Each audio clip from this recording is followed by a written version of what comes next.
And it, in fact is 5:30, so it's time to go. Um, my name is Neil Dupree, and I'm going to start out with a personal privilege here. Uh, Help me welcome my newest great-granddaughter, who was who was born at 1:30 a.m. yesterday morning, and she joins her two sisters who are 11 and 10 years old. So, um, so anyway, our family is celebrating that, and uh, we were really afraid that she would be born too early, and they toughed it out, and now she's only born 3 weeks early. Oh my. So 7 pounds. Anyway, that's my personal privilege. Um, so welcome to everybody. I'm Neil Dupree with Diversity Action Team, and along with Amy Levy from the YWCA and Amy Flowen from the Community Action, we are hosting this event. And I want to remind people that the DAT and YWCA are nonpartisan and that the community action is apolitical. So we're talking about intersectionality. And if you don't know what it means, you're going to find out. And you'll realize that you're a part of it, and it's a part of you, part of all of us. So if you'd like to be added to the email list for reminders, please put your name in the chat, and I will be happy to add you to our contact list. The 4 agreements for courageous conversations are: stay engaged. I mean, I know if you're eating supper while you're doing this, then you're not totally concentrating, but keep engaged as best as you can. Experience discomfort, because that's how we learn. Speak your truth, because that's how other people learn. And expect and accept that we're not going to end this today. This is an ongoing, lifelong experience of courageous conversations. So as you just heard from Amy, it's being recorded, and that means that you can find it again and share it on the YWCA YouTube page. If we have media here, they may record it also. And then at the end of the program at 7 p.m., we have parking lot, which is a time for other people to make announcements. Amy and I don't see Amy Flowen here yet, but we'll make some announcements about DAT and YWCA, and then we'll go into a what are we calling it, Amy? Non-recorded and non-moderated. So Unmoderated. There you go. Okay. Well, I'm sort of the moderator, but not as intensely moderated as Amy does. And so I'm going to give the land acknowledgement. We're recognizing that we're meeting on the ancestral lands of Native nations. In this area, it would be Potawatomi and Ho-Chunk. And there's a really neat book about the Ho-Chunk experience. If you can go to the library, you can check it out online. Anyway, we pay respect to their elders, past and present, because those people have stewarded this land, and we are here, and we're all a part of the Creator's world. So, Amy, here we go. thank you, Neil, and welcome everyone to this evening's Courageous Conversation. Hopefully everyone is staying cool. We're so grateful that you joined us.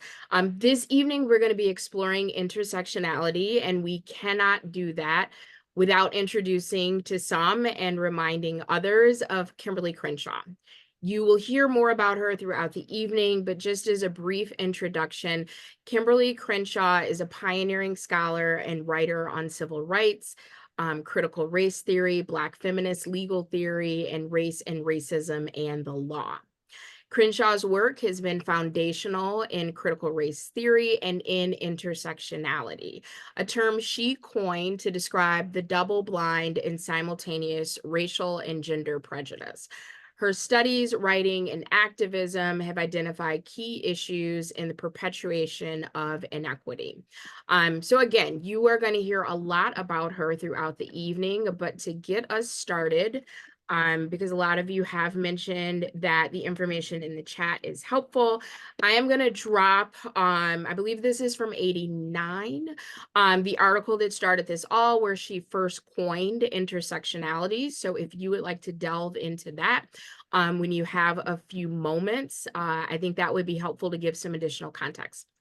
Just as a reminder, our team is bringing videos to frame the discussion for this evening. That does not mean that we agree with everything that is shared, but rather feel that the content that we'll share this evening provides an important perspective for us to use to facilitate a courageous conversation. So, with that being said, we are going to start with our first video. And as always, if you just give me a minute, I'll put the links in the chat. It's really brief. It's Kimberly Crenshaw explaining intersectionality in her own words. It's just under 2 minutes, but it's so full of content. I contemplated playing it twice because I'm sure there are things we're going to miss in the first viewing, although I'm not, because we have so much to get to tonight. But that's why it's really important to go back and check the chat for information that we're sharing. So I'm going to stop talking and start with our first video.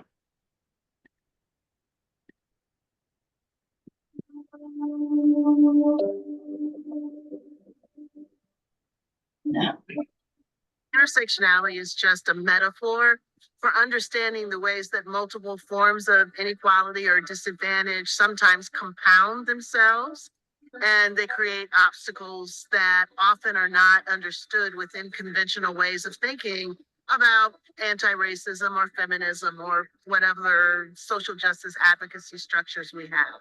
Intersectionality isn't so much a grand theory, it's a prism for understanding certain kinds of problems. African American girls are 6 times more likely to be suspended than white girls.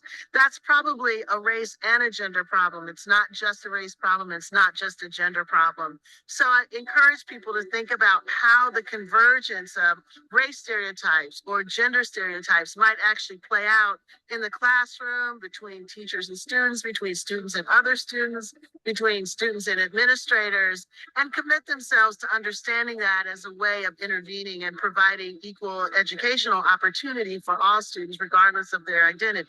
Identity isn't simply a self-contained unit. It is a relationship between people in history, people in communities, people in institutions.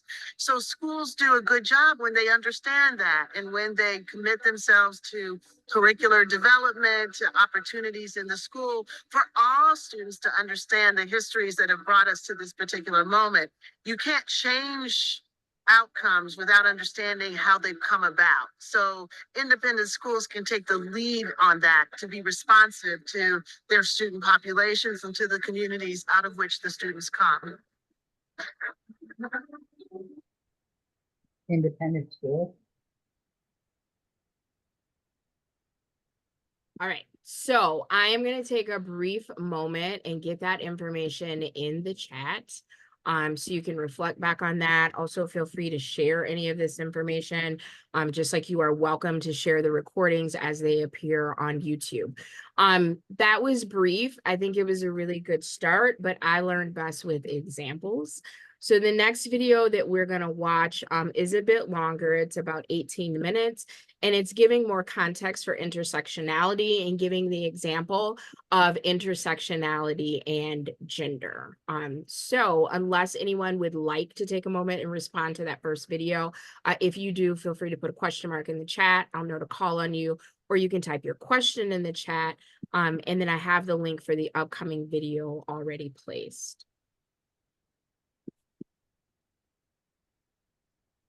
All right, seeing nothing, we will move forward.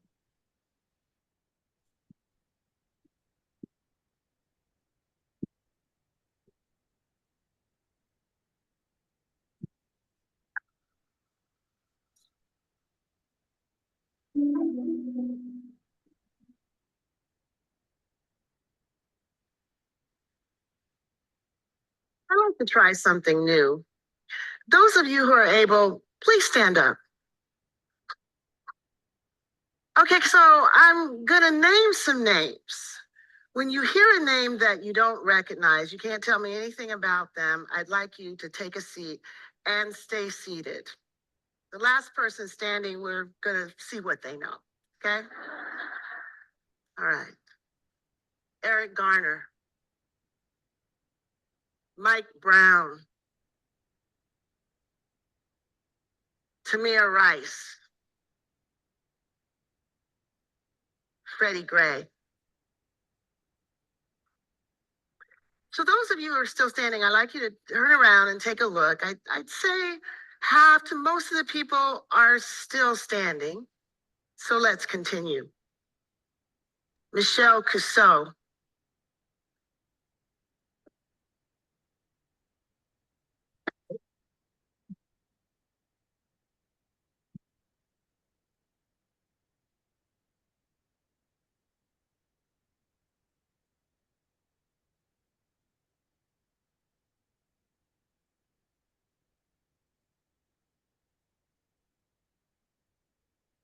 Tanisha Anderson, Ara Russer, Megan Hockaday.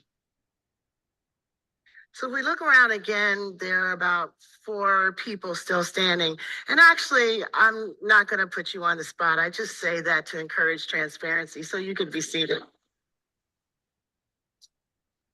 So those of you who recognize the first group of names know that these were African Americans who've been killed by the police over the last 2.5 years.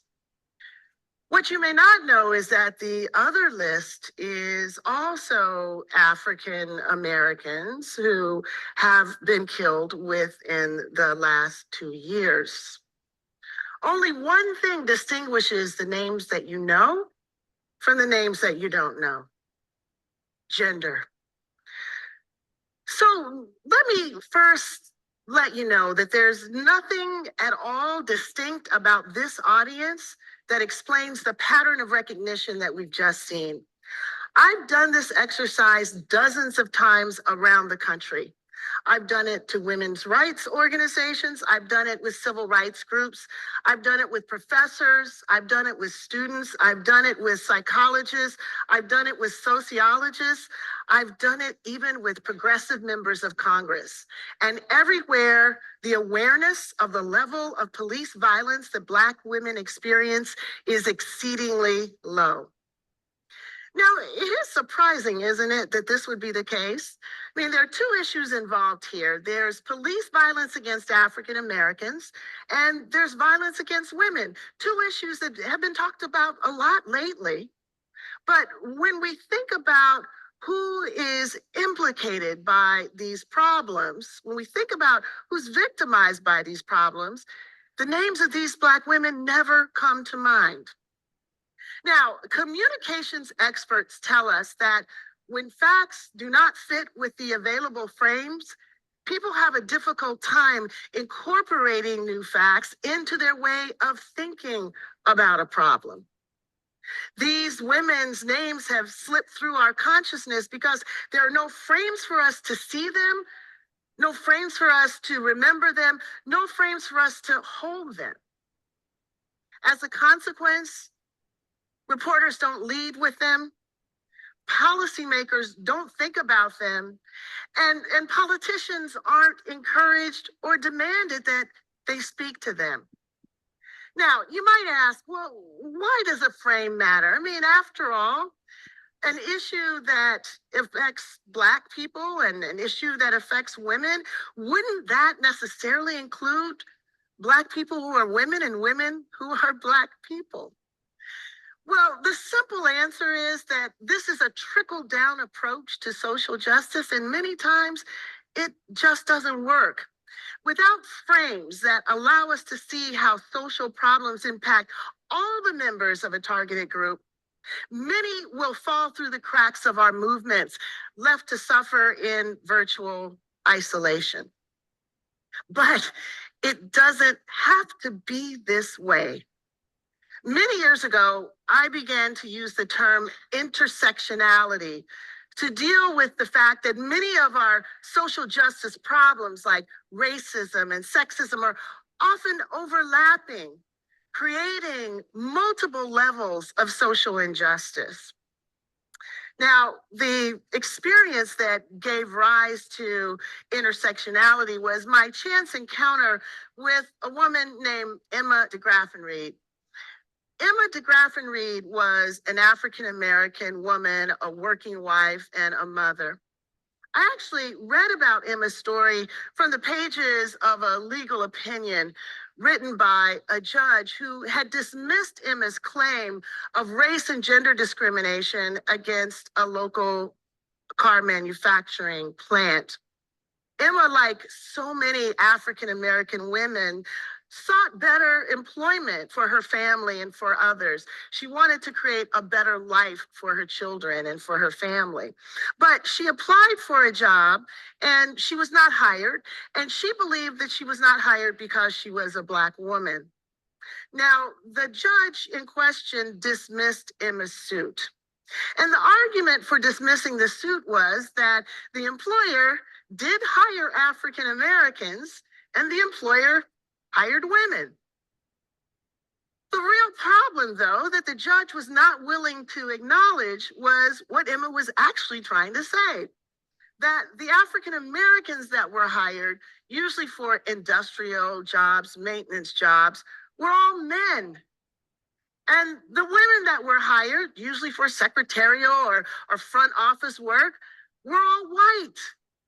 Only if the court was able to see how these policies came together would he be able to see the double discrimination that Emma DeGraffenreid was facing.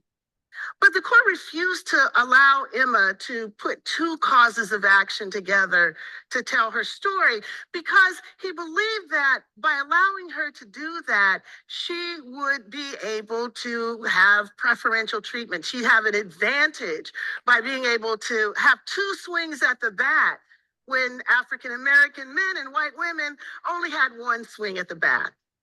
But of course, neither African American men or white women needed to combine a race and gender discrimination claim to tell the story of the discrimination they were experiencing. Why wasn't the real unfairness law's refusal to protect African American women simply because their experiences weren't exactly the same as white women and African American men? Rather than broadening the frame to include African American women, the court simply tossed their case completely out of court. Now, as a student of anti-discrimination law, as a feminist, as an anti-racist, I was struck by this case. It felt to me like injustice squared.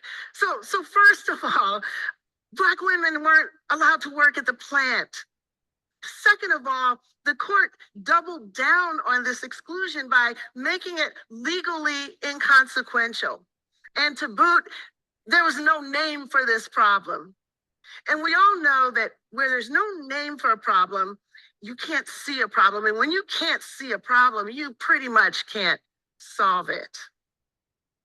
Many years later, I'd come to recognize that the problem that Emma was facing was a framing problem. The frame that the court was using to see gender discrimination or to see race discrimination was partial and it was distorting. For me, the challenge that I faced was trying to figure out whether there was an alternative narrative, a prism that would allow us to see Emma's dilemma, a prism that would allow us to rescue her from the cracks in the law, that would allow judges to see her story. So it occurred to me, maybe a simple analogy to an intersection might allow judges to better see Emma's dilemma. So if we think about this intersection, the roads to the intersection would be the way that the workforce was structured by race and by gender. And then the traffic in those roads would be the hiring policies and the other practices that ran through those roads. Now, because Emma was both Black and female, she was positioned precisely where those roads overlapped, experiencing the simultaneous impact of the company's gender and race traffic.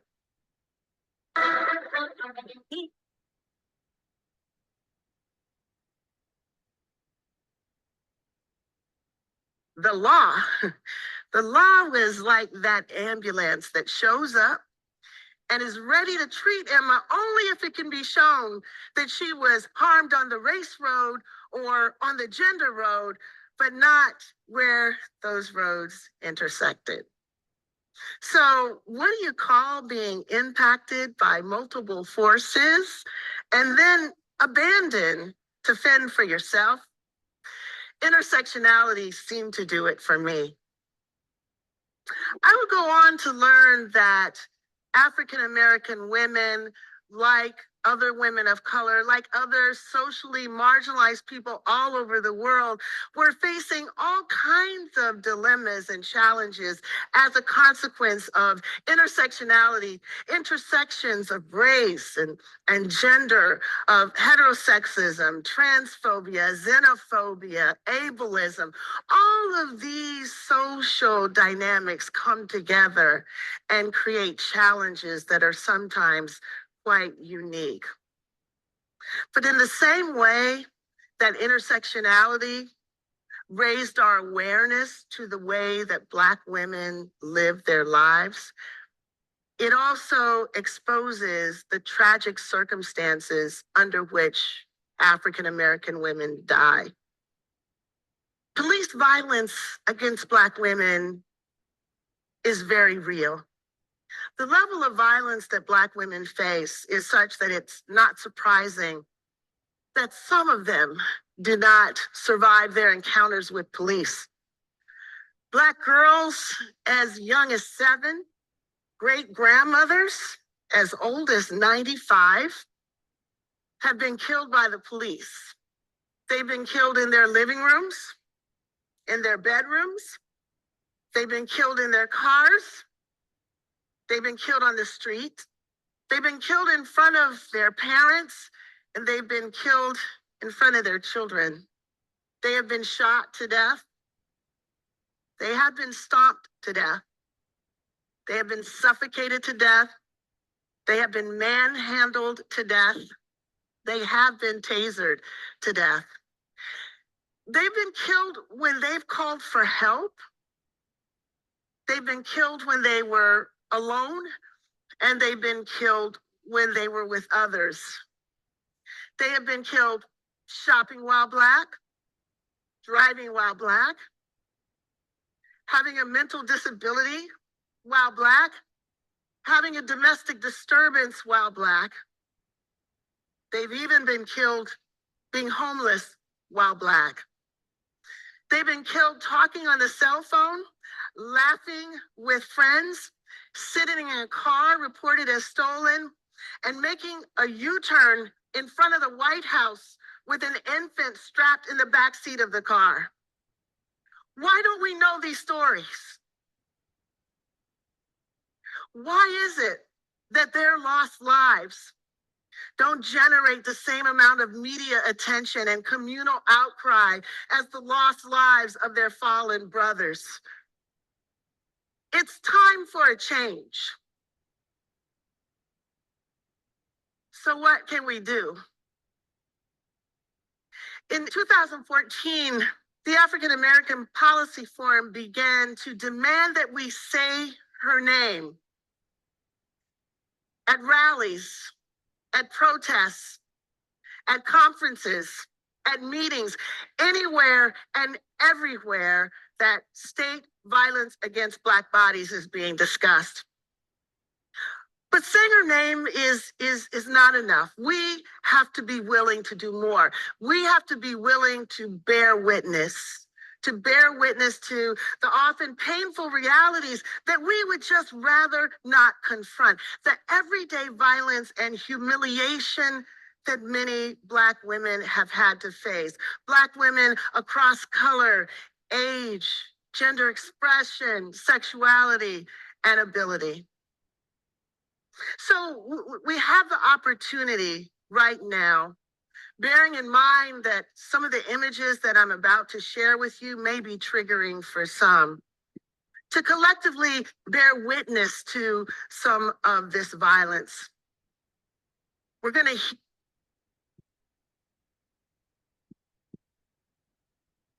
And I'll actually intentionally stop sharing there in case some of the images are triggering. The link is in the chat, so I'm going to leave that up to you if you complete the video or not, just out of respect for who is in the audience and who may be watching the video on replay. All right. Before we shift gears, the floor is open. Is there anything that you learned? Are you starting to get a better idea of what is intersectionality? Is there anything that is resonating with you that you want to share before we move on to the next video?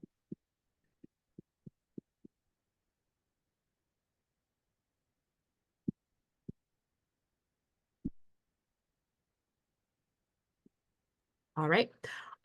So this evening, I am going to continue to give you examples about intersectionality from different voices, offering different perspectives, hopefully to enrich our conversation. So that is the goal. And with that in mind, we will move on to our next video. Oh, yeah, Amy, yeah, real quickly, I couldn't get my audio on. So I thank you for leading us in this discussion first and foremost. I have been very fortunate where I was involved with the National Association of Independent Schools for over 20 years. And so everything that you are presenting here is just bringing me back to the 20 plus years of work that I did in Connecticut regarding intersectionality and DEI work. And I just so appreciate, for me, it's sort of like a review because it's been a while since I've had the opportunity to hear Kimberly speak, and just how important this is in the work that we do, and how we can find ways to get the word out to everybody about this, to get them thinking differently, because it does require a paradigm shift for many individuals. And I just wanted to take the opportunity to say thank you and keep going. Gail, you are making my evening. This is a labor of love. Thank you for the appreciation. So we are going to shift to our next video. Kimberly Crenshaw is going to be mentioned throughout because she was the one who coined this term intersectionality, but we are going to be hearing from different people and different perspectives. I just put the link of the next video in the chat, and I'll go ahead and start. Hey Smarties, my name is Blair Armani. I'm an author, educator, and historian. Today we're going to get smarter. We have a question from a Smartie named Debbie. Debbie asks, Blair, I've tried my best, I've done my research, but I'm still not grasping intersectionality. Can you help? I sure can, Debbie. Today, let's get smarter about intersectionality. Get smarter with Blair Armani. Today's lesson is brought to you by my Smarties on Patreon. My Smarties on Patreon invest in my work. For as little as $2 a month, they help me make videos like this. To help me pay folks like En Lesueur, who does my editing, Ren Fernandez-Kim, who does my filming and directing. Hey, Ren. Hi. Making sure that I can work with folks like Shelby Rassler, Cami Zaya, and Kate Pinto, all folks who help me make my lessons available to you. Supporting me on Patreon is easy and quick. You just go to patreon.com/Blair Armani, and I hope to see you there. So, what are we getting smarter about? Intersectionality. Intersectionality describes our overlapping identities and the ways that those overlapping identities connect to systems of oppression. Keep in mind, it's not just being oppressed. Sometimes it's being privileged, and we'll break it down further. Basically, it's our identities and how those overlapping identities relate to systems of oppression. Not just one, not just the other, all together at the same time. And we get that from Dr. Kimberly Crenshaw, who we'll learn about here in a minute. For example, I am Black, bisexual, Muslim, a woman, etc. Etc. is not an identity, it means everything else, and it's abbreviated as ETC. Anyway, it's not just these identities, but also how they relate to systems of oppression. I'm harmed by anti-Blackness, and I benefit from colorism. I'm harmed by biphobia. I'm harmed by Islamophobia, sexism, etc. Understanding these things together is what makes intersectionality an analytical framework, a way of understanding the world around us. It helps us inform our approaches to activism, our approaches to feminism. But how did we get here in the first place where we have this framework? In 1989, Dr. Kimberly Crenshaw coined the term intersectionality in her legal essay, Demarginalizing the Intersections of Race and Sex. In this essay, she broke down from her framework as a Black legal scholar, feminist, and educator that Black women were being erased from discourse around racism and feminism. Why? Because anti-racism discourse was exclusively looking at race and feminist discourse was exclusively looking at gender. So Black women, like myself, were being removed from that. And Dr. Kimberly Crenshaw's work is absolutely foundational, but the idea and need and theory around intersectionality predates her coinage of the term, and she acknowledges this herself. We'll get a little history lesson about that in just a bit, but Dr. Crenshaw is a key figure to learn about. She founded the African American Policy Forum. She founded the Center for Intersectionality Studies and Social Policy. She's absolutely amazing and continues to do the work. In fact, she gives us the hashtag Say Her Name, which is a movement to recognize victims of police violence who are Black women. Dr. Jennifer C. Nash is an amazing scholar who's informed a lot of my understanding around intersectionality in Reimagining Black Feminism After Intersectionality, which came out in 2019. She highlights how intersectionality itself is not a tactic for fighting oppression, but it is a lens through which we can look to create those tactics to fight oppression. As you know from the intro of this video, I'm a historian, so we're going to sneak in a history lesson. Let's look at Black women here in the United States who informed the basis of Dr. Crenshaw's legal essay. And let's go back to the 1940s with Rosie the Riveter. I did an excellent, if I don't say so myself, cosplay of Rosie the Riveter, and I used it as an opportunity to break down the need for a historically intersectional approach to looking at history, especially when it comes to Black women in the context of labor in the United States. So when it comes to Rosie the Riveter, it was used strategically as a campaign to get women to join the war effort. And it was representative of a time when women were being applauded for joining the workforce. But Black women had always been part of the workforce in the United States. Chattel slavery in the United States, which was the form of slavery suffered by enslaved Africans here in the US for most of our country's history, that was passed down matriarchally. That meant that an enslaved woman's child was themselves enslaved. And being born into slavery and having no agency or autonomy about directing your life was a defining feature of what it meant to be Black in the US. So joining the workforce was not optional, and it wasn't even celebrated the way that it was when white women were joining the workforce in droves during the 1940s. Take, for example, my grandmother, Eloise Lupu, an amazing Black woman. She grew up in Mississippi, and through the Great Migration, which I discuss in my book, Making Our Way Home, The Great Migration and the Black American Dream, she moved to Los Angeles as a child. And Los Angeles was an industrial center during the 1940s. She started working on the assembly lines at Lockheed, later called Lockheed Martin, an aircraft manufacturer, to be part of that arsenal of democracy that FDR called America's assembly lines.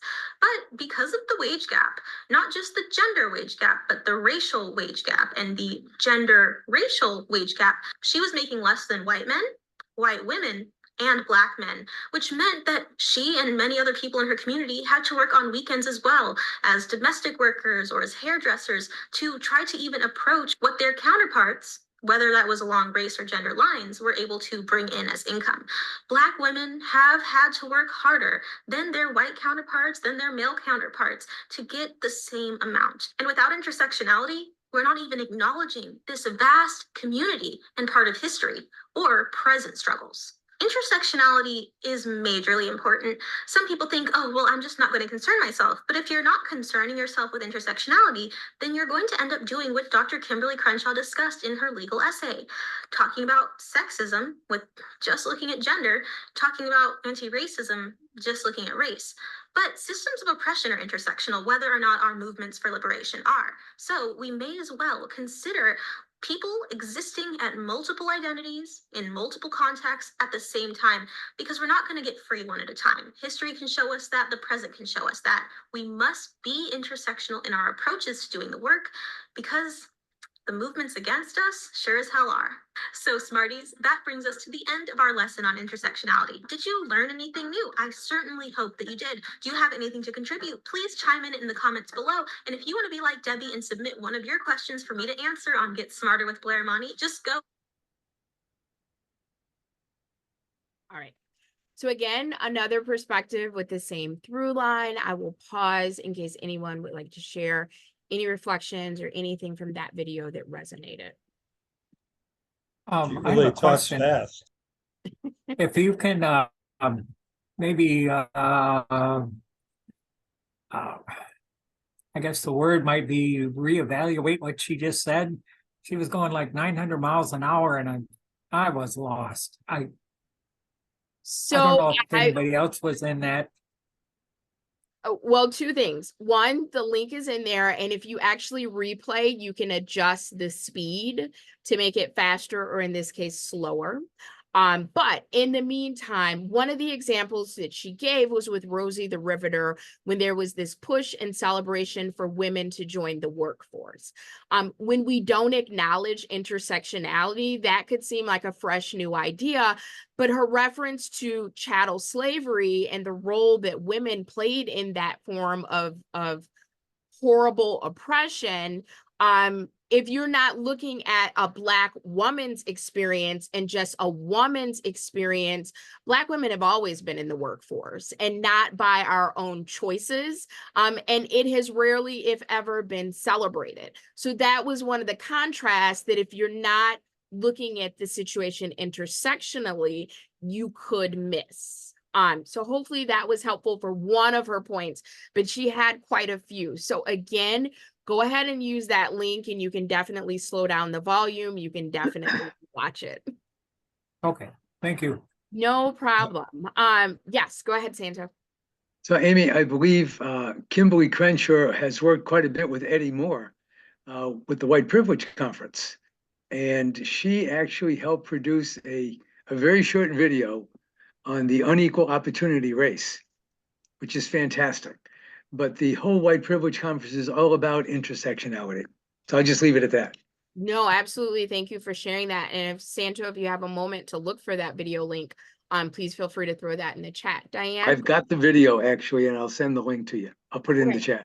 Perfect. Thank you. Diane, go ahead and unmute, please. Okay, I was just thinking that the more examples we get of intersectionality, the better we're going to understand it. Just as you said, that's the way I learned too. Absolutely. And I'm visual, but sometimes different, different speakers, different examples resonate with different folks. So that's why I did my best to pick a lot of different perspectives, which is a great segue. So the next one, you may have some feelings about. So I'm going to play the video, and then we will discuss.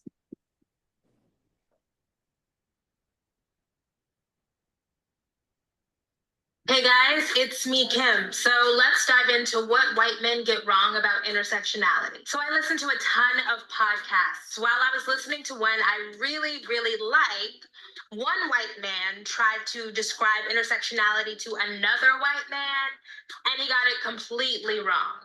Here's what he said. But there's this thing about intersectionality where if the more characteristics you have that make you marginalized, right? Well, so let's say you're Black, and let's say you're female, let's say you're lesbian, let's say you're trained, as these increase, that increases your authority in this new system of equality.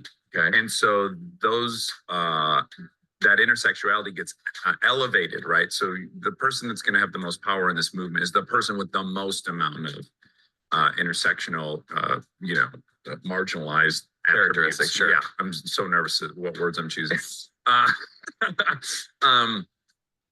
that to me on the very far left is scary to me. Right. I think that's where, to me, it starts getting a little out there and crazy. One of the things that they talk about is understand my story, but you can never understand my story. That's a dangerous place to live. Right. You know, we can understand other people's stories, not to the degree that they can, but yes, we can understand other people. That's the power of story. Okay, so no. First, I have to say that this idea that intersectionality is bringing about some new world order is completely false. Power works the same as it always has, and the same people have it. Look at what's happening in Washington right now. But to review, Kimberly Crenshaw, the woman who originally came up with the idea of intersectionality, has told us again and again that this is not additive.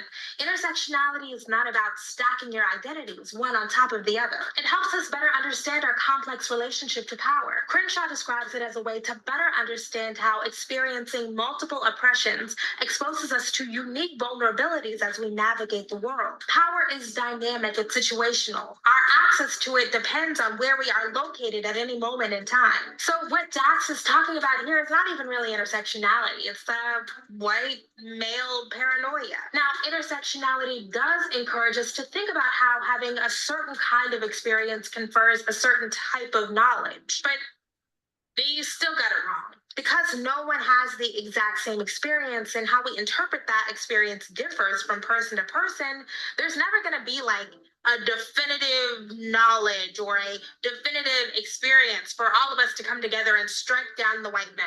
I mean, that would be nice, but that's not really how it works. Knowledge does matter. Experiences do matter. And to get to a more just world, we're going to have to listen to people who we haven't heard from before. And it seems to me what Dax is talking about is a fear of giving different people the microphone. But we've already heard from the rich, straight white men, probably too much, definitely too much. And it's interesting to me that intersectionality is described here as a loss of both power and authority.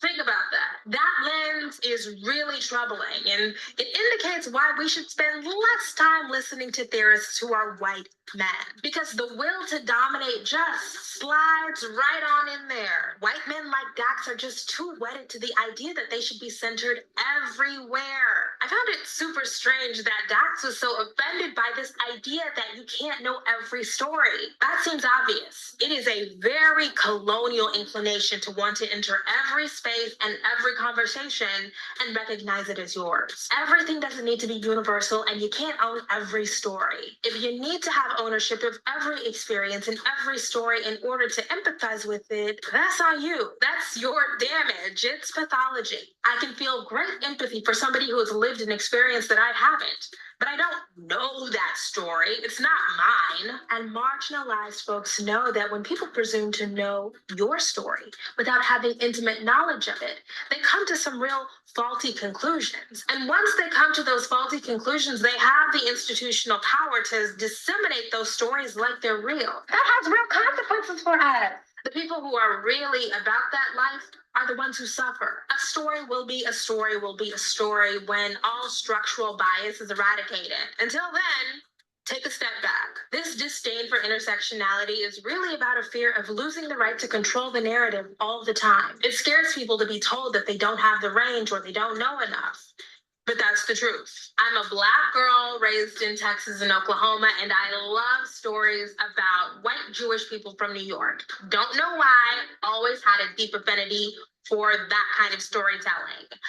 But I don't presume to know what it's like to be a Jewish person from the Bronx. I'm not going to do the horror at my wedding, because that stuff is not mine. Certainly, I could relate to some of the things that I was seeing there because I could draw from my own experiences, but that's not the same. I just need white folks to understand that you can't speak all the time.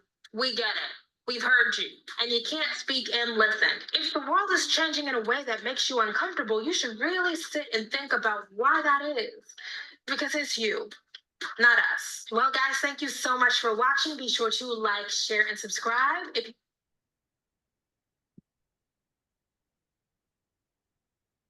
All right, so that was a lot. And before I open the floor, I want to remind that everything that was said, specifically taking down white men, is not necessarily the perspective of YWCA Rock County, Diversity Action Team of Rock County, or Community Action of Rock and Walworth counties. But I did feel that there was a lot of value and truth in that video, and I wanted to present it to this audience. What do we think? Well, she has great facial expressions. I loved her perspective. And it was so refreshing to hear her particular point of view. More importantly, my biggest takeaway was for individuals to really try to understand the complex relationship to power. And there are so many definitions of what power is. And I think it is worthy of a much longer conversation than what we have right now available to us. But I loved her. I loved her perspective. I thought she hit the nail on the head. So. All right, we have time for a couple more comments. If something resonated that you want to share before we shift to a palate cleanser. I love poetry. I love Audre Lorde. In the next video that we have is there is no hierarchy and oppression, which I think is a nice segue. Janet, did you want to share something before we hear from Audre Lorde? You just said it. I think it's ironic for white men to think that the more oppressed you are, the more power you have. I mean, where have they been? Well, I don't know where they've been, but that is an interesting perspective on intersectionality. And that's why we come together once a month to have these courageous conversations so we can share our own viewpoints and discuss viewpoints that are different from ours. All right, so next we will hear from Audre Lorde. I just put the link in the chat, and this poem is There Is No Hierarchy of Oppression.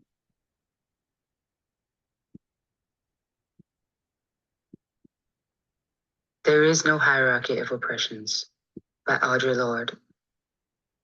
I was born Black and a woman. I am trying to become the strongest person I can become, to live the life I have been given, and to help effect change toward a livable future for this earth and for my children. As a Black, lesbian, feminist, socialist, poet, mother of two, including one boy and member of an interracial couple, I usually find myself part of some group in which the majority defines me as deviant, difficult, inferior, or just plain wrong. From my membership in all of these groups, I have learned that oppression and the intolerance of difference come in all shapes and sizes and colors and sexualities, and that among those of us who share the goals of liberation and a workable future for our children, there can be no hierarchies of oppression. I have learned that sexism, a belief in the inherent superiority of one sex over all others and thereby its right to dominance, and heterosexism, a belief in the inherent superiority of one pattern of loving over all others and thereby its right to dominance, both arise from the same source as racism, a belief in the inherent superiority of one race over all others and thereby its right to dominance. Oh, says a voice from the Black community, but being Black is normal. Well, I and many Black people of my age can remember grimly the days when it didn't used to be. I simply do not believe that one aspect of myself can possibly profit from the oppression of another part of my identity. I know that my people cannot possibly profit from the oppression of any other group which seeks the right to peaceful existence. Rather, we diminish ourselves by denying to others what we have shed blood to obtain for our children.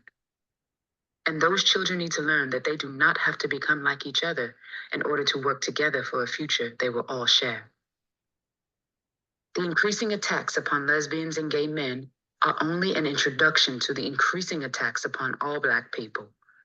For wherever oppression manifests itself in this country, Black people are potential victims.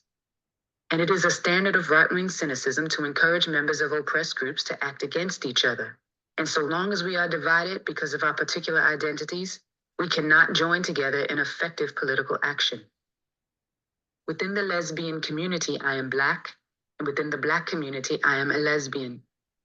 Any attack against Black people is a lesbian and gay issue, because I and thousands of other Black women are part of the lesbian community. Any attack against lesbians and gays is a Black issue because thousands of lesbians and gay men are Black. There is no hierarchy of oppression. It is not accidental that the Family Protection Act, which is virulently anti-woman and anti-Black, is also anti-gay. As a Black person, I know who my enemies are. And when the Ku Klux Klan goes to court in Detroit to try and force the Board of Education to remove books the Klan believes hint at homosexuality, then I know I cannot afford the luxury of fighting one form of oppression only. I cannot afford to believe that freedom from intolerance is the right of only one particular group, and I cannot afford to choose between the fronts upon which I must battle these forces of discrimination wherever they appear to destroy me. And when they appear to destroy me, it will not be long before they appear to destroy you.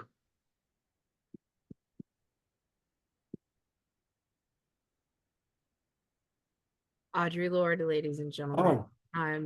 Any comments? Whoa.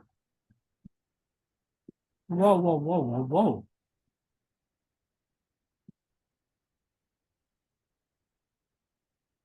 What did you want to say, Billy Bob? He just said it. So whoa, whoa, whoa, whoa, whoa. Again, it is in the chat because the content we are bringing tonight, you cannot just watch once and grasp all of the richness from it. So please do utilize that chat, go back, rewatch, share. We're going to shift because we still have a lot of content to get to. Still talking about intersectionality, but from a different perspective. When I was in high school, my social studies teacher asked us to complete the sentence, I am.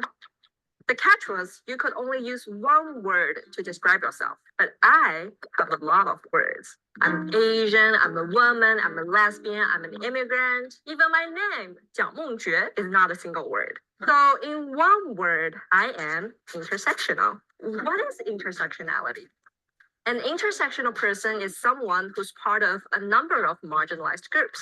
For example, some intersections are being gay and Black, being woman and disabled, and being Chinese and lesbian, and pretty cute too.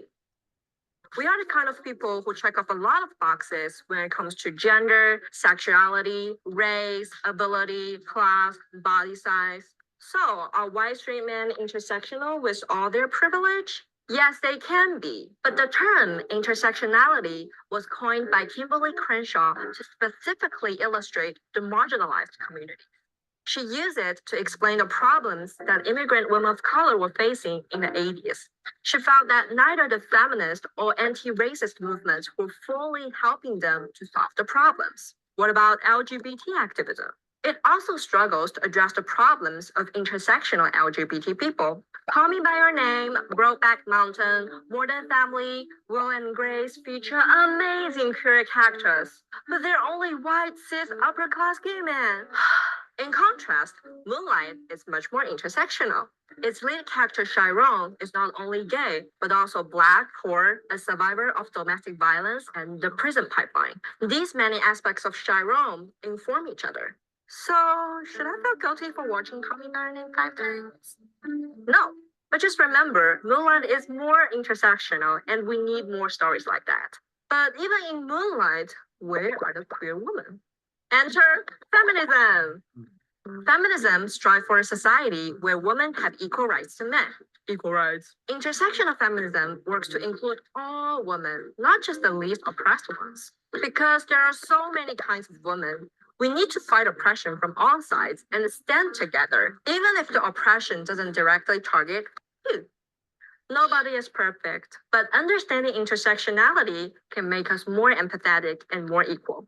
So, what can we do? First, actively learn about different communities. But what if I offend somebody with my questions? Well, Google doesn't judge. You can do your research at home. Hey Google, why do Asians all have such small eyes? Second, you can ask people questions, but don't make assumptions. Be polite and listen. But what if I really can't understand why on earth this Chinese lesbian immigrant is doing this video? Well, you should respect her anyway. Finally, in order to let more people learn about intersectionality, share this video and tell us what you think.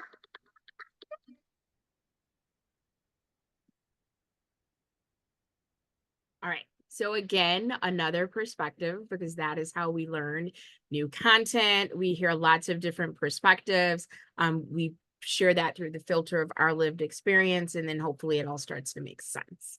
I'm going to pause again. While I'm attempting to check the chat at the same time, are there other questions, anything that resonated before we move on? You certainly picked lots of engaging and different styles of people to do this. It's really neat so far. Well, thank you. That is high praise, Neil. We are going to shift a little bit. So many of you may be familiar with Brene Brown, and the full clip is about 10 minutes. We're only going to listen to the first couple minutes. She is talking about a thing that feels very much like intersectionality, but she is not using the term intersectionality. She explains how it's informed by Dr. Maya Angelou. I want us to hear the information and then talk about that in the context of intersectionality, and see if anything resonates with us. Let me put that link in the chat before I forget, and then we will start with the video.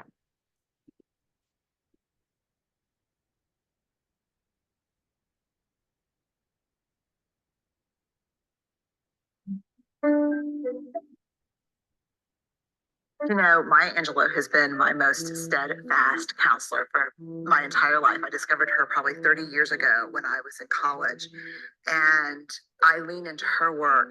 You know how when you find those people that just are unsparing and honest in their work, but they also bring you joy and comfort? She's that for me. And I love everything she does except for that quote. That quote has pissed me off for decades. And I never understood this idea that you're free when you belong nowhere. And as a social scientist, I know that belonging, I know this for sure. Like if you ask me the one thing I know for sure, 200,000 pieces of data. I know in the absence of love and belonging, there's always suffering. That I know for sure. So this quote from her about belonging everywhere, which is really nowhere, is what sets us free, was so troubling to me. But then I started digging in and I started trying to understand, what does it mean to belong? And I never thought of the concept of belonging. I thought belonging was like, we have a crew.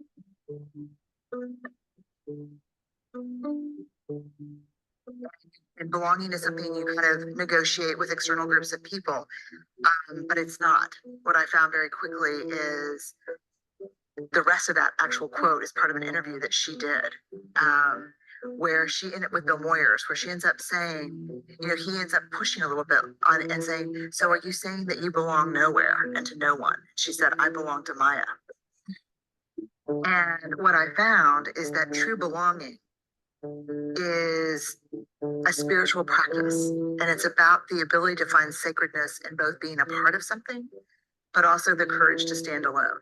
And the people, for those of us who struggle to have the courage to stand alone, especially when we know that we're risking that sense of being a part of something because we disagree. Yes. Because we have a different opinion, because we love something different. That is the mark. That's the mark of true belonging, to be able to say, yes, I am a part of something bigger, but I also will stand alone when I need to. You belong everywhere and nowhere. And that is liberation.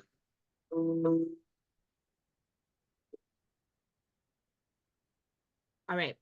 So if we look at that information in the context of acknowledging and having our intersectionality seen, could promote a sense of belonging. How do we juxtapose that against belonging nowhere and belonging everywhere? And that's where liberation lies. Would you say that question again, please? I don't have it written down, so I will do my best, Neil. So if we think about, because all of this time we've been talking about intersectionality and the importance of acknowledging intersectionality so groups of people and individuals are not falling through the cracks, right? So in this information from Brene Brown with inspiration from Maya Angelou, Dr. Maya Angelou was sharing that belonging nowhere and everywhere is where liberation lies. So not those allegiance. When she said that I belong to Maya, how do we understand that in the context of intersectionality and acknowledging people's intersectionality so that we don't fall through the cracks?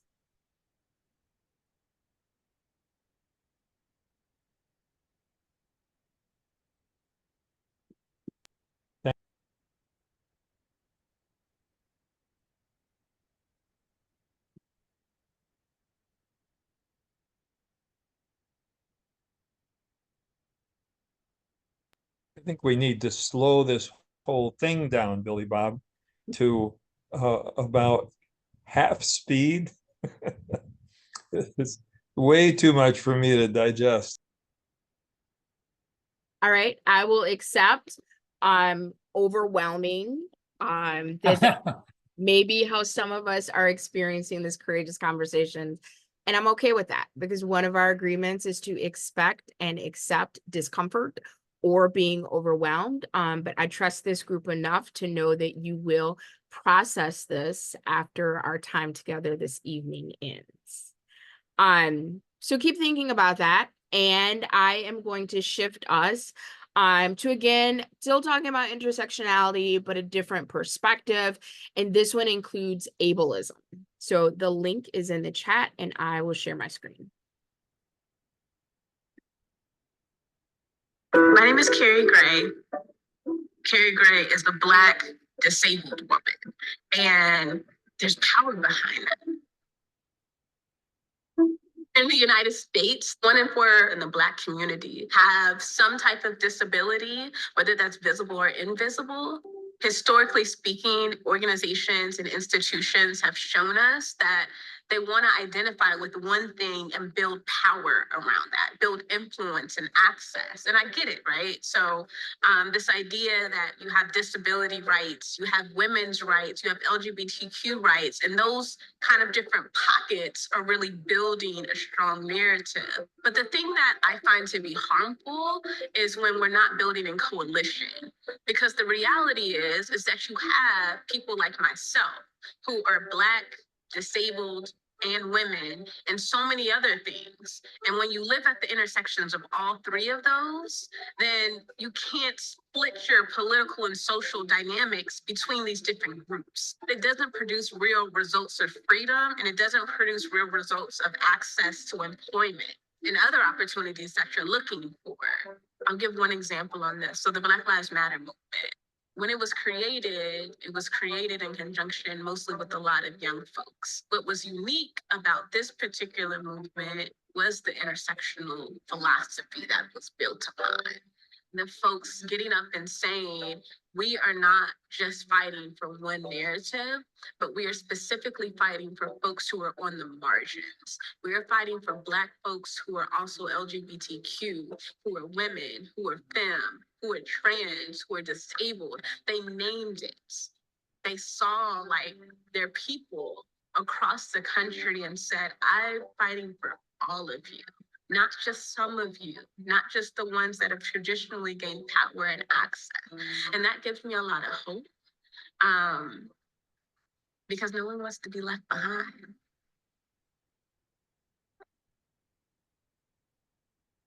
My name is All right. So again, a different perspective. I will pause in case there are reflections.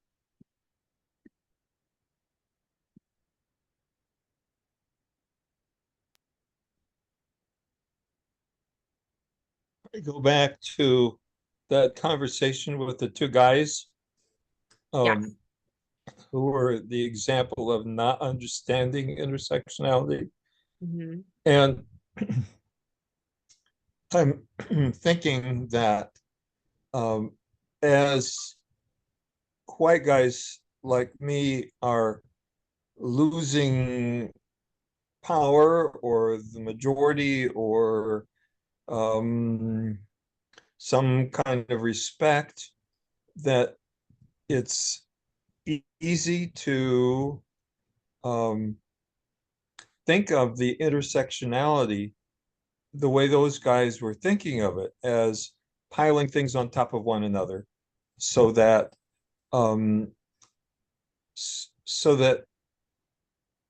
you get extra points for being this kind of marginalized or that kind of marginalized. And I'm just saying that I can hear people saying that we hear that in political discussions of people trying to put down various groups of people. I'm not sure exactly what I'm trying to say, but it just feels to me like this is the reaction to intersectionality is what we're seeing right now in our political dialogue in the country. Does anybody else think that might be true? Neil, it does lead me to, first off, again, thank you for showing us, sharing with us about ableism. I am such a big proponent of that, and it is so overlooked in a lot of the work that is done by individuals who are looking at those that are not at the table. And Neil, as you were talking, it was like the media is just as guilty because they choose to present a narrative that is basically, whatever their audience may be. And so many of these individuals that we're being exposed to tonight, are on those fringes. And a lot of people don't even consider their point of view.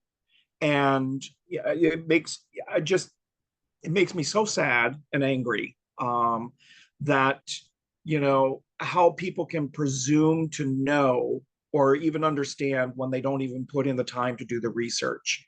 And that's what is so important, is that if you're going to speak about something, then you better well do the research. You better well know what you're talking about and be able to back it up as to why you feel this way, not vaguisms. That's, no, we deal with that in the press all the time. And I'm tired of it. So enough said. End scene. Okay.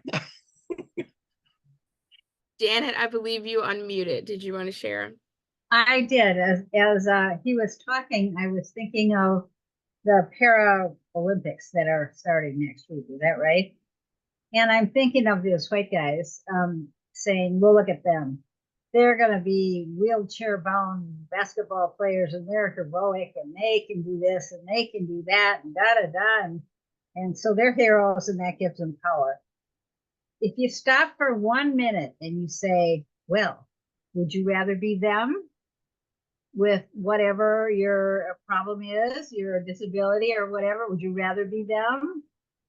Or would you rather continue to be you, lucky white guy with no disability? It's just like stupid. So to think that power for people in these intersectional positions comes because they can get sympathy or pity, and that makes them powerful, even if they're wonderful, like in the Olympics. It's always a disadvantage when these guys, white guys, are talking, and they have all the advantages. So it doesn't make sense.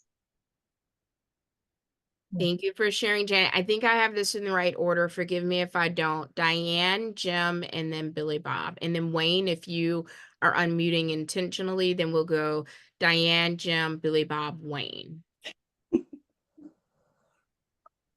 Okay, well, what I was thinking about is whatever happened to acceptance. And if we could accept everyone with however they are, then we can get on with dealing with the problems of the world. We can't, just let's drop all the differences, accept that's the way you are, and move on. That's the way I feel.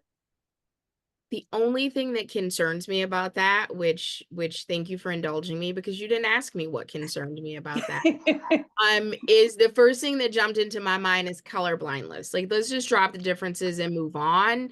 And the issue is that I have a certain experience in the world as a Black woman. So even if I'm willing to drop the fact that I'm a Black woman, the world is not. And my circumstance is markedly different because of those two things. So that provides a challenge. Yeah, but I'm not saying that we don't see color or that we don't see your sexuality or that we don't see that you're disabled.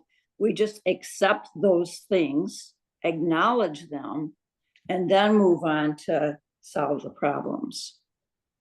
You know what I mean? I hear you. Thank you for that. Okay. Jim, Billy Bob, and then Wayne. I'm a few speakers back. The person that was talking about you're free when you belong nowhere. The circles that are part of life, and white man, I get to choose a lot of circles that I'm in rather than be put there by others.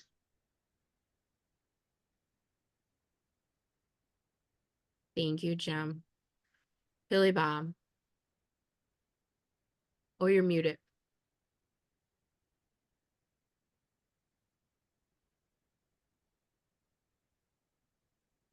I really don't have anything to say. My apologies. Oh. I thought you unmuted yourself on purpose because you did have something to share. Well, when I have something more profound to say, I'll raise my hand. I will keep an eye out, and it doesn't even have to be profound. Okay. Wayne and then Judy. I think it comes down, power is very, very significant. Because for some to gain power, others have to either think they're losing power or actually lose power. So fear drives that power narrative. I think that's where those white guys are coming from. They're afraid of losing power. I think that's an important point, and I would offer us the context in Heather McGee's book, The Sum of Us. Is it that someone has to lose power for someone to gain power, or do we just have to decenter what our default is or our focus, which is a beautiful segue because our next clip is decenter the default, intersectionality in practice. But before we get to that clip, we want to hear from Judy. Going back to what somebody said that said, forgive me if I got this wrong, but intersectionality gives you power. And I think that's wrong. It gives you more opportunities to be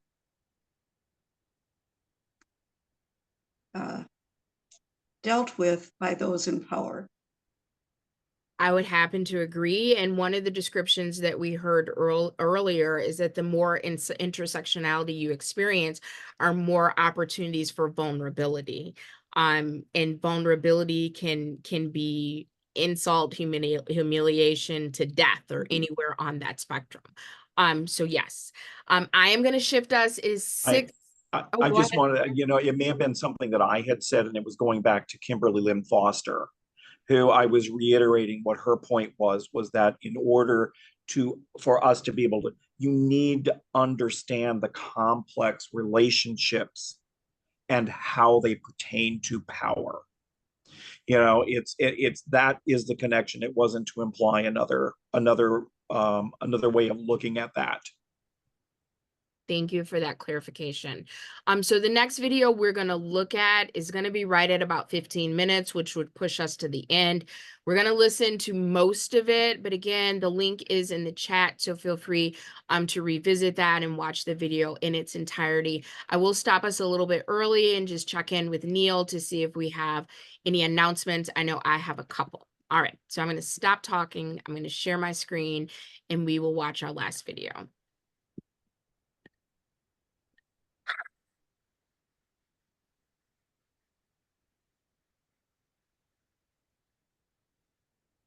You are sitting in your second grade classroom during roll call. Your teacher calls students by their last names, but stops when she gets to yours. Calls you by your first name instead. Today, you will realize what it's like to be this girl in America, and you'll want to go home. But your skin wasn't on display for little boys and girls who didn't know any better. Let them touch your hair. They don't even have to ask. Let them call it ghetto now, and in 2 years, call it trendy. Laugh when they ask how you managed to get it like that, and then burn it. Burn it straight. Do so often you'll forget it. Lose the pattern history etch-a-sketched into your coils. They can't understand that mess. And how can they love you if they do not understand you?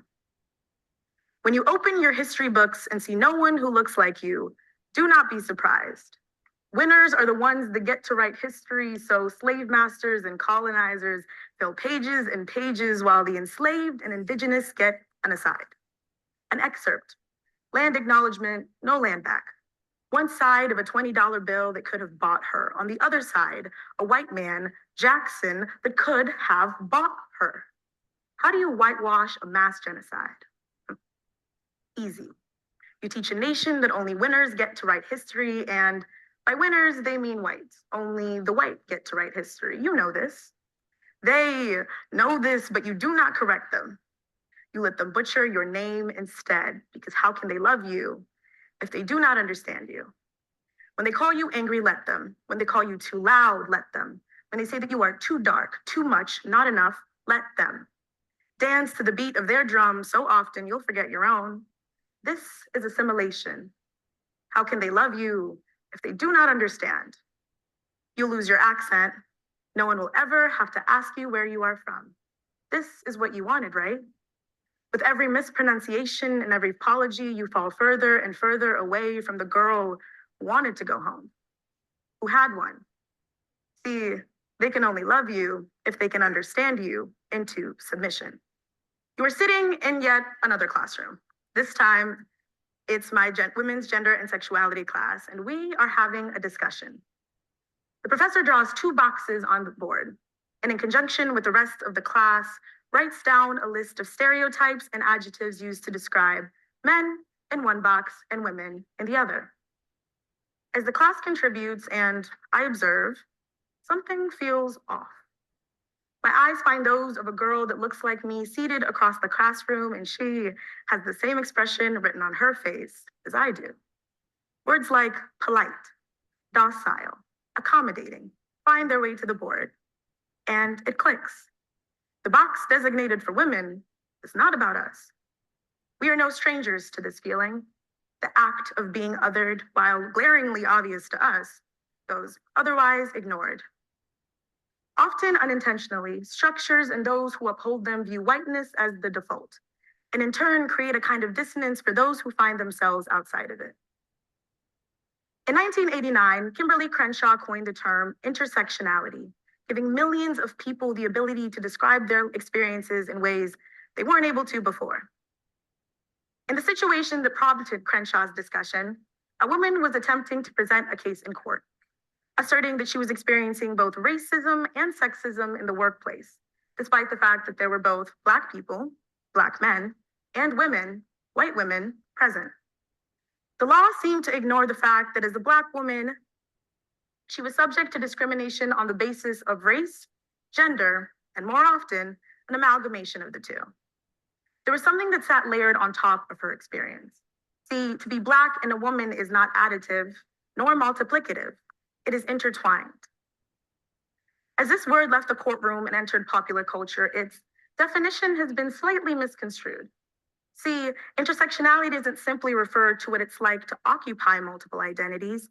It's the ways in which intersecting identities are impacted on by related systems of discrimination and oppression. As a Black person, there are often stereotypes that are imposed on me both consciously and unconsciously by individuals and society as a whole. I'm sure we've all heard the distasteful trope that Black people are aggressive. I grew up hearing this explicitly, but now I experience it more implicitly. Like when I'm improperly addressed in meetings, or when I'm labeled as aggressive for standing up for myself or others. I can't help but wonder if it has to do with my race and not my actions. And of course, not everything is about race, but when I'm followed around in a store and inquire about it, a similar response is given, that I looked suspicious, that they weren't actually following me through every single aisle of my neighborhood grocery store. And honestly, I'm a little hostile for bringing it up in the first place. Unless you've experienced the kind of invalidation that arises when you attempt to call out systems of oppression that are actively oppressing you, it's hard to describe it. You're forced to examine yourself and the world around you. The same structures that question your silence are the same ones silencing you. As a Black woman, I find it regular practice to unlearn the simultaneous over-sexualization and hyper-masculinization that society placed and continues to place on me. As a young girl, I learned quickly the dangers of growing up too fast. I was taught to pay attention to my clothes and my action in ways that my peers were not. This was juxtaposed with the fact that at the same time, I was being made fun of for my short, curly hair, being told time and time again that it made me look like a boy. Again, I was being told I was too much and not enough all at the same time. Because of this, I made sure that my hair was in braids for all special occasions, the first days of school, graduations, birthdays. And if I had to have my hair out, I made sure to overcompensate with nail polish, makeup, jewelry, anything to add feminine characteristics to my appearance.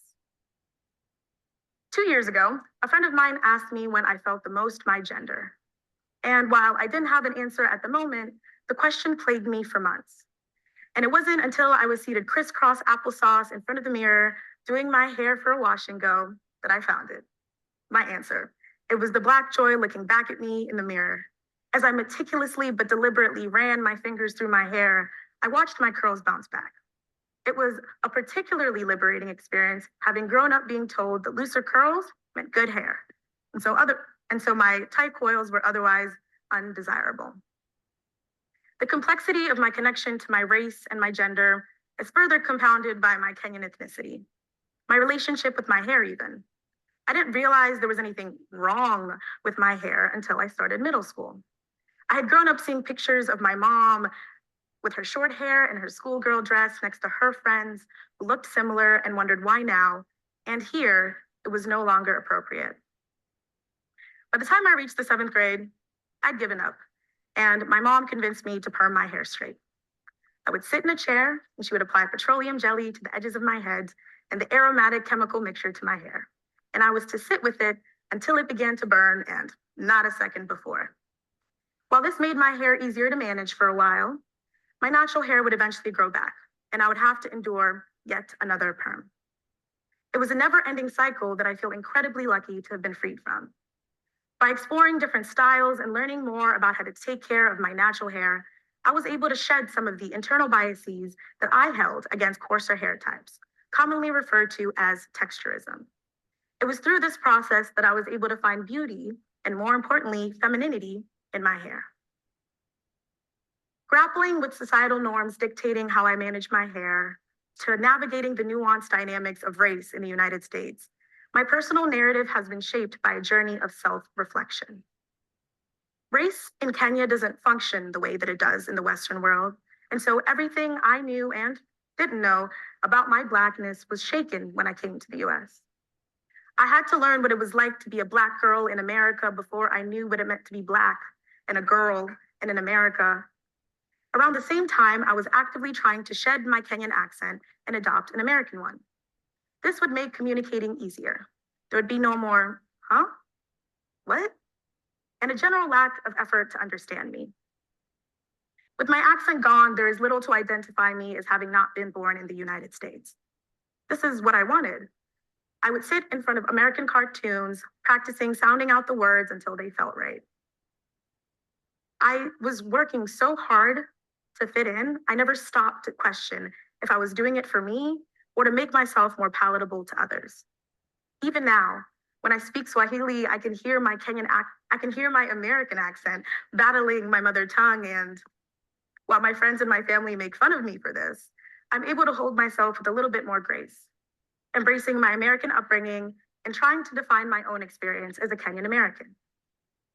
Defining yourself is a lot more difficult than it sounds.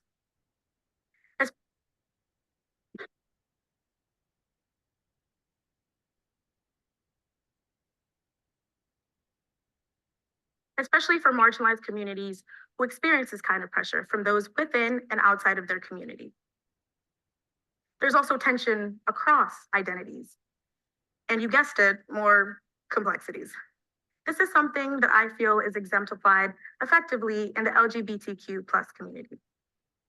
Many Black non-binary people I know who are socialized as girls find it difficult to hold space for the Black girl who is integral in shaping who they are today. It is incredibly difficult to unweave the societal expectations and pressures and figure out how the person they are today fits within it all. As you can imagine, the hypermasculinization that I encountered did not fade away in childhood. I've always been a tomboy, and just as I was beginning to adopt attitudes and hobbies that reflected that, people were quick to attribute these aspects of my personality to my identity and arrive at the conclusion that I was obviously queer. Queerness, unlike other social identities, is not always outwardly noticeable, and so the process of being othered is complicated. This is why the closet, while a product of society's homophobic and transphobic history, has become a place of solace for those in the queer community. I eventually came to college and found a community that encouraged me to think critically about my sexuality, explore what queerness could look like for me, and eventually carve a space out for myself. This isn't to say that the stereotypes I encountered growing up were right. In fact, they isolated and deterred me from discovering this part of myself then. I was so focused on being a reaction to other people's assumptions, I never stopped to look closer. While society seems to be concerned with boxes and labels they can place people in, the real people who live these very real lives will tell you they are a figment of systemic imagination.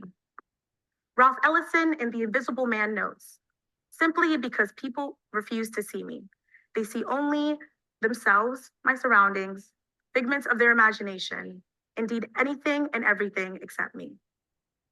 While this speaks directly to my experience as a racialized person, it resonates with me as an overarching sentiment with the way I navigate the world, how society perceives my identities, and by extension, perceives me. All right, we will stop there. It is 6:57. I will pause. Is there anything that resonated with this most recent video or any of the videos that we watched this evening that you have not had a chance to share before Neil and I shift to announcements? Damn Amy, you got me thinking tonight. That's the goal. That's it. It's good exercise, Billy Bob, thinking. All right. So I am going to go ahead and put my two announcements in the chat before yielding the floor to Neil. So very exciting news for those of you who are fans of Courageous Conversation. We have had the brilliant or crazy idea, depending on your perspective, to do double duty in September. So we will be meeting, as many of you know, Hispanic Heritage Month spans 2 months. So we go from September 15th to October 15th. So we are going to gather on Monday, September 16th at 5:30 for a special edition of Courageous Conversation to honor Hispanic heritage. And then we're going to come back again at our regular time. Let me scroll down to make sure I get the topic right. Our second September Courageous Conversation is our role in preserving democracy. Now, again, YWCA Rock County and Diversity Action Team of Rock County are both nonpartisan, while Community Action of Rock and Walworth counties are apolitical. So with those distinctions in mind, we are going to have a conversation about what is our role in preserving democracy. So we're not going to tell you who to vote for, but we are going to talk about the importance of voting and what you can do to be a part of the process. Don't want to give too much away, but hopefully all of you can join us for both of those. And if not, remember that you can always catch our recordings on YWCA Rock County's YouTube channel. So those are my two announcements. Neil, the floor is yours. What's going on with that?